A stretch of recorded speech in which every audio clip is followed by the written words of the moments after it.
Alors, me voici de retour. Donc, je vous ai promis de vous faire un aperçu sur, sur le moteur de JavaScript, c'est donc le pattern Event Loop, et puis aussi donc la programmation asynchrone. Donc, pour ça, donc, nous allons nous baser sur donc, des slides que j'ai sur js2.dive.net, pas EJS, c'est js2.dive.net. Alors ici, donc, dans ces slides, j'ai quelques slides. Hein. Donc, combien? Il y a 6 slides au total. Et donc ici, donc, alors, les tâches répétitives et tâches retardées. Et donc, c'était le set timeout et le set intervalle qu'on a vu tout à l'heure. Et ça, c'est quelque chose de très important. On va voir pourquoi. Et puis, on va voir le concept de l'event loop. Et puis ici, donc, il y a les événements du DOM. Et donc, ça, on ne va pas le traiter ici. Mais c'est très important en relation avec le event loop. Donc, on va voir qu'à un moment donné, il y a un événement qui se produit. Donc, il y a une action doit être prise et cette action va être matérialisée par une fonction qui doit s'exécuter. Et bien, cette fonction, il doit passer par un processus pour qu'elle soit exécutée. Et donc, il faudrait, donc, quand vous comprenez comment est structuré le moteur JavaScript, eh bien, vous allez comprendre comment les événements sont exécutés. Alors, ici, donc, j'ai un exemple ici qui montre un peu donc, du code. Alors, ici, j'ai une horloge qui tourne. Alors, ici, on s'en fout du code qu'il y a derrière, mais globalement, donc, il s'agit donc ici de l'utilisation de cette fonction, cet intervalle, qui va s'exécuter, donc qui va me permettre d'exécuter une fonction. La fonction, elle est là ici. Cette fonction, il va permettre de changer un attribut pour cette ligne. Ici, l'angle, hein, de changer tout simplement cet angle. Et cette action doit être opérée chaque seconde. Et donc, entre ces deux intervalles, hein, donc d'une seconde, ben, il ne faut pas bloquer tout le système parce que sinon, donc le modèle JavaScript ne pourrait pas fonctionner. Alors, donc, on verra un peu comment se fait tout ça. Et pour commencer, donc ici, il y a deux fonctions fondamentales pour les timers. Donc ici, au niveau de JavaScript, là, je suis côté browser, mais on verra qu'on a vu tout à l'heure que c'est la même chose côté serveur ou côté donc, de la plateforme ou runtime Node.js. Eh bien, on a les mêmes fonctions, set interval et set timeout. Alors, set timeout, ça nous permet d'exécuter un code asynchrone. Alors, ça nous permet d'exécuter un code que je dis asynchrone. Alors, ça nous permet d'exécuter un code après un délai. Donc, si je fais par exemple ici console.log début et je fais ici console.log fin et je vais vers mon browser ici, logique, on va voir début et fin. Si maintenant entre les deux ici j'intercale cet intervalle, pas intervalle, cet timeout, et cette timeout, c'est une fonction qui admet ici au moins deux paramètres obligatoires. Donc ici, il y a un handler, c'est une fonction qu'il faudrait passer. Et cette fonction, ben, il va être exécutée quelque part après un certain délai. Et le délai ici, donc vous voyez ici, c'est timeout. Et on a mis ici facultatif. Mais donc, alors, si vous ne mettez pas la valeur, ça va être 0. Et donc ici, ça va être un peu le set immédiate qu'on a vu tout à l'heure. Je vais mettre ici une fonction ECMAScript6, error function, et je vais lui dire de m'exécuter ça après 0 seconde, 0 milliseconde. Et donc ma fonction ici, je vais faire ici console.log, et on va loguer par exemple milieu, hein, donc au milieu. Alors ici, donc quand on va voir ça, on va croire que ça va nous afficher début, milieu et puis fin. Mais quand on va aller regarder, on va trouver début, fin et puis milieu. Alors que s'est-il passé? Eh bien, pour comprendre ce qui s'est passé, eh bien, il faut revenir à notre code ici et on va passer à aller voir un peu comment ça fonctionne, tout ça. Alors, si je prends les trois instructions que j'ai écrites tout à l'heure, console.log, console.log set timeout, et puis console.log fin. Alors ici, donc, alors comment fonctionne JavaScript? Eh bien, JavaScript, toutes les instructions qui doivent s'exécuter doivent d'abord passer dans une queue. Et donc, c'est ce qu'en français, c'est la file. La file ou la queue, hein, si vous voulez. Hein. Donc, quand vous allez à la boulangerie, ben, si vous trouvez des gens devant vous, vous faites la queue. Et c'est la même chose ici. Et maintenant, pour qu'une instruction puisse s'exécuter, ben, il faut que la pile, et c'est dans la pile que donc, le code va s'exécuter. Et puis vous avez au niveau de l'architecture générale, vous avez ici la mémoire, ce qu'on appelle le heap, ou en français le tas. Et donc c'est la mémoire, donc ici, qui est gérée de manière automatique si vous voulez. Donc quand vous déclarez une variable, eh bien cette variable va être référencée ici. On va la retrouver ici dans le tas. Alors maintenant, notre première instruction, donc ici, ce que je représente ici, c'est ce qu'on appelle le event loop. Et donc le event loop, c'est une boucle, si vous voulez, qui va s'exécuter et donc il va vérifier si la pile est vide. Alors, il va prendre l'instruction, la première instruction au niveau de la queue, il va l'envoyer pour exécution. Et donc, il va l'envoyer pour exécution, il va attendre, et donc il va tourner et vérifier à chaque fois. Tant que, donc, si s'il s'agit d'une fonction, par exemple, qui fait une boucle infinie, eh bien, vous allez tout bloquer. Hein, ça ne va pas continuer. Et donc, ici, dans notre cas, les trois instructions qu'on a écrites ici, console.log, set timeout et puis console.log. Alors que comment ça va se passer? Console.log immédiatement, donc la console c'est une API, je ne l'ai pas représenté ici, on va lui dire de loguer dans la console. Et bien ça va s'exécuter, pom, et ça va partir. Et on va passer à la deuxième instruction qui est ici, set timeout. Alors set timeout, il va aussi utiliser, il va appeler une API qui c'est un timer. Il va armer, donc dans le jargon, il va armer un timer. Il va lui dire exécute-moi cette fonction maintenant. Alors, donc ici, la fonction, c'est la fonction qu'on a passée ici en paramètre. Eh bien, maintenant, ça veut dire c'est parce que j'ai mis ici 0. Et donc, alors maintenant, ça veut dire donc le timer ici, il va prendre cette fonction et il va l'envoyer dans la queue. Et vous voyez très bien qu'il va venir après la troisième instruction. Et puis après, donc la pile va être vide et puis on va passer à la troisième instruction qui est console.log fin qui va s'exécuter. Et c'est après qu'on va exécuter celle qui est ici, la fonction qu'on a passée à setTimeout. Alors ce processus ici, il est très important parce que quand on va faire appel ici au Web API, donc ici, là je suis dans le browser, c'est pour ça que j'écris ici Web API, mais c'est la même chose au niveau de Node.js. Seulement ici, on ne va pas avoir les Web API, mais on va avoir les Node API, donc les API de Node. Et ce sont les API que vous allez voir dans la documentation ici. Je ne sais pas moi, par exemple, HTTP, etc.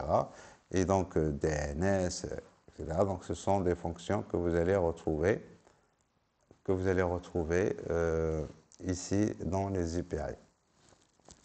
Et ces fonctions, ils sont en quelque sorte autonomes et donc la plupart du temps, quand ils vont avoir quelque chose à exécuter, ben, ils vont l'envoyer dans la file. Comme ça, et quand la pile sera vide, eh bien, on va les passer pour exécution. Donc c'est pour ça qu'on vous dit dans la documentation ici de Node.js, il faut faire attention, il ne faut jamais, jamais, jamais, don't block the event loop. Donc il ne faut jamais bloquer l'event loop, c'est là, il ne faut pas exécuter, il ne faut pas mettre ici une fonction qui bloque le code. Alors ici, on peut le matérialiser ici, vous voyez ici, là j'ai du CSS. Quand je passe la souris, eh bien, j'ai mis ici un H over, donc je change la couleur, etc. C'est du CSS. Et puis là, j'ai une horloge qui tourne. J'ai des boutons, j'ai une barre ici. Et quand je passe la souris dessus, ça change de couleur, etc. Et maintenant, si j'exécute quelque chose qui prend beaucoup de temps ici, eh bien, tout ça va être bloqué. Alors ici, j'ai pris des exemples au niveau de JavaScript. juste des fonctions. Alors la première fonction ici, c'est call me, hein, je l'ai appelée comme ça, call me. Et qu'est-ce qu'elle fait cette fonction? While through, ah je fais rien. Et donc vous voyez que là, je vais entrer dans une boucle infinie. Et donc dans cette boucle infinie, eh bien, je vais tout bloquer. Donc je ne vais pas l'exécuter parce que je vais bloquer mon browser. Mais bien sûr, vous, il faut l'exécuter une fois pour voir. Et après, donc, on peut avoir des fonctions comme ça. Regardez la fonction ping qui appelle la fonction pong. Et la fonction pong qui appelle la fonction ping. Alors, que se passera-t-il quand on va exécuter une fonction ping qui appelle une fonction pong? Eh bien, la fonction ping appelle la fonction pong. Alors, je vous rappelle ici que quand vous déclarez des fonctions, ces fonctions vont être en mémoire. Et donc ici, quand j'appelle la fonction ping, elle va appeler la fonction pong, qui elle-même va appeler la fonction ping, qui elle-même va appeler la fonction pong, et on va monter ici dans la pile. Et à un moment donné, si on arrête d'appeler ping ou pong, ou bien on va retourner, jusqu'à ce qu'on vide la pile. Il faut savoir que dans la programmation, très souvent, on va avoir une fonction qui va appeler d'autres fonctions, etc. Et c'est un processus qui peut être très coûteux si vous restez toujours dans la pile. Il faut toujours, donc si vous avez des choses comme ça, ben, il faut passer par des API. Et donc l'API qu'on va utiliser très souvent, c'est setTimeout0 pour donner la chance à faire le tour et laisser l'occasion à d'autres codes pour s'exécuter. Alors ici pour ping-pong, hein, si on veut exécuter ça, je vais afficher ici la console. Et dans ma console, alors ma console, voilà. Donc vous voyez, là j'ai les tics et les tacs qui s'affichent. Là, ici j'ai une iframe, et cette iframe, c'est celle-ci. Et donc alors ici, si je veux appeler ping, et bien vous voyez ce que ça fait. Alors ping appelle pong, pong appelle ping, etc. Et donc là, on va monter jusqu'où? Eh bien, il faut savoir que la pile, c'est de la mémoire, et donc vous avez une taille qui est réservée, limitée. Et pendant cette escalade ici, eh bien, on a bloqué tout. Mais c'est très rapide pour remplir la pile, c'est très rapide. Et donc, et ça génère une erreur, parce que là, quand on arrivait au toit, hein, au toit de la pile, eh bien, on va le détecter, et quand le moteur va le détecter, et donc quand il va le détecter, il va vider automatiquement la pile. Il va générer une erreur, il va vider la pile pour donner l'occasion au code de s'exécuter. C'est le cas ici, donc le code continue de s'exécuter. Alors, par contre, je peux bloquer complètement, mais pour ne pas bloquer comme ici, avec une fonction comme ça, calme, là je bloque indéfiniment, là je vais bloquer pendant un certain nombre de secondes. Alors c'est toujours une boucle while through, mais seulement à l'intérieur, je fais un test, est-ce que je n'ai pas dépassé ce temps? Si je le dépasse, eh bien je fais ici un return. Donc je vous épargne un peu là, vous pouvez comprendre ça très, très facilement. Et donc, je vérifie à l'intérieur de la boucle si je n'ai pas dépassé le temps. Et donc, si j'appelle ici cette fonction bloc pendant 3-4 secondes, eh bien, vous voyez que l'horloge s'arrête, que le CSS s'arrête, que les boutons s'arrêtent. Alors là, ça redémarre. Voilà, parce que j'ai dépassé 4 secondes. Là, ça revient. Mais si je bloque indéfiniment, si je mets ici 100 secondes, ben, il va falloir qu'on attende 100 secondes. D'accord? Alors, il ne faut jamais faire ça, parce que quand on fait une boucle comme ça, c'est pour faire exécuter une tâche. La plupart du temps, c'est ça. J'exécute une tâche. Eh bien, cette tâche, toute tâche peut être matérialisée par une fonction. Et cette fonction, au lieu de l'exécuter dans une boucle comme ça, while through, comme ce que je viens de faire ici, eh bien, là, je crée une autre fonction bloc 2, et à l'intérieur de cette fonction, je crée une autre variable task qui est une fonction aussi. C'est ma tâche, la tâche. Et cette tâche ici, eh bien, je vais l'appeler, puisque ici on avait fait une boucle, eh bien, je vais exécuter ça en boucle. Mais au lieu de l'exécuter directement et uniquement à l'intérieur de la pile, eh bien, je vais l'exécuter à chaque fois, donc je vais faire ce tour. Hein. La tâche, donc j'exécute la fin de la tâche, je l'envoie ici. Comme ça, je vais donner l'occasion à d'autres codes de s'exécuter en même temps. Alors, comment on va faire ici? Eh bien, pour ma tâche ici, bloc 2, il est où? Bloc 2. Ah, ici, bloc 2, voilà, ma tâche ici, task.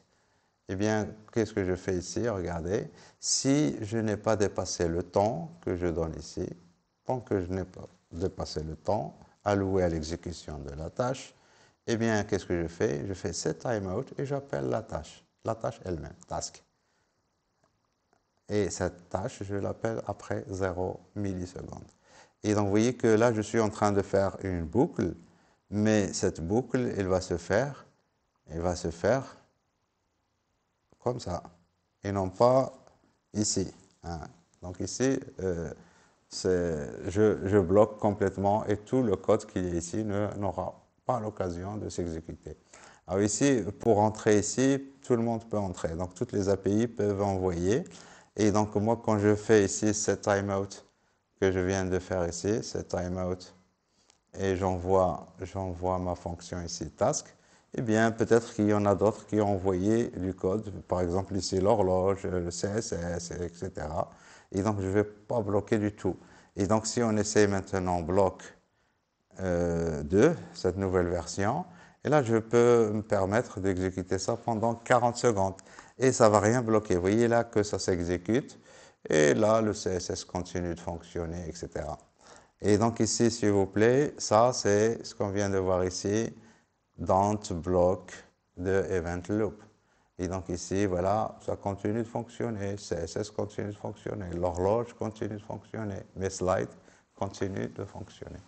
Donc voilà un peu pour cette introduction sur donc, les bases, si vous voulez, de JavaScript et comment fonctionne le moteur JavaScript et comment faire pour ne pas bloquer. Là, ça continue de tourner. Hein. Et donc ici, au niveau des fonctions qui vont s'exécuter ici, ça peut être aussi les événements. Donc c'est dans mes slides ici, le dernier slide, ça concerne les événements. Quand un événement se produit, il va envoyer une fonction pour exécution au niveau de la queue, ici. Et là, vous voyez avec la manière que j'ai fait ici, je ne vais pas bloquer l'exécution du code. Donc ici, puisque je vais donner l'occasion à d'autres fonctions de passer pour instruction, de passer pour exécution. Alors ici, donc, ça c'est un schéma très simple. Mais la pile, c'est donc le stack, on a un seul stack, c'est pour ça qu'on dit que JavaScript est monothread. Ça veut dire que vous avez un seul thread et donc tout le code que vous exécutez, vous ne pouvez pas exécuter en quelque sorte deux instructions exactement en même temps. Donc ici, le code s'exécute uniquement dans cette pile. Mais pour la file, en réalité, il y a deux files. Il y a une file rapide et une file, alors je sais pas, on appelle ça micro queue. Alors ici, j'ai d'autres slides dans lesquels vous pouvez tester ça. J'ai appelé ça event, pas slide. Donc, c'est un truc qui a été fait par Andrew Dillon, donc, que je remercie. Alors ici, donc, par exemple, on peut simuler comment fonctionne le moteur JavaScript. Donc, on avait écrit tout à l'heure console.log début. Et puis, donc, set timeout. Et donc ici, on va passer une fonction qui va s'exécuter, qui va faire console.log. Et donc ici, on va loguer milieu. Et on va lui dire ici, maintenant. Et puis console.log après ou après. Voilà. Et donc ici, je lui dis run. Et là, il va me donner, donc ici, donc voilà le stack ici, la task queue, donc c'est la queue, la file que je montrais tout à l'heure, et le microstack, et donc queue, et donc ici, c'est la file rapide. Voilà. Et donc, on va privilégier quand même, c'est là, moi je dis toujours, ça c'est la file VIP, parce que vous avez des trucs CSS, etc., qui utilisent du JavaScript derrière, eh bien, il ne faut pas bloquer tout ça. Donc ici, quand je vous lance ici, eh bien, vous pouvez donc lancer ça point par point. Voilà pour la première ligne, voilà ce que ça envoie dans la console, c'est le début. La deuxième, vous voyez que, alors ici, la deuxième tâche, qu'est-ce que ça fait ici? Anonymous. Alors Anonymous, ça veut dire que ici, cette fonction-là, cette fonction ici, il est anonyme, il n'a pas de nom, il est envoyé dans le, comment dire, il est envoyé dans la queue, mais il ne va pas encore s'exécuter. Donc on continue, et donc après, maintenant, c'est ça qui s'est exécuté après. Et puis alors ici, et puis en dernier lieu, voilà, donc la fonction anonyme qui va s'exécuter. Alors ici, bien sûr, ma fonction anonyme, j'aurais pu mettre ici les function, juste, alors edit, function, pour lui donner un nom, function f, et puis ici, je dois mettre les accolades pour revenir fonction standard. Voilà, et j'exécute, et on va voir donc console.log, puis ici ma fonction f qui est dans la queue, et puis après, et puis ma fonction maintenant va s'exécuter. Voilà, ma fonction elle est dans le stack, il va s'exécuter et là on va voir milieu. Alors, on peut exécuter, donc il y a plein d'exemples ici, microtask, etc. Donc vous voyez ici que ça utilise les promises et les promises c'est quelque chose qu'on va voir après, juste après. Alors les promises bien sûr et les callbacks. Donc voilà, alors je préfère arrêter cette vidéo et donc les callbacks et les promises, je vais les mettre dans une seule vidéo à part. Donc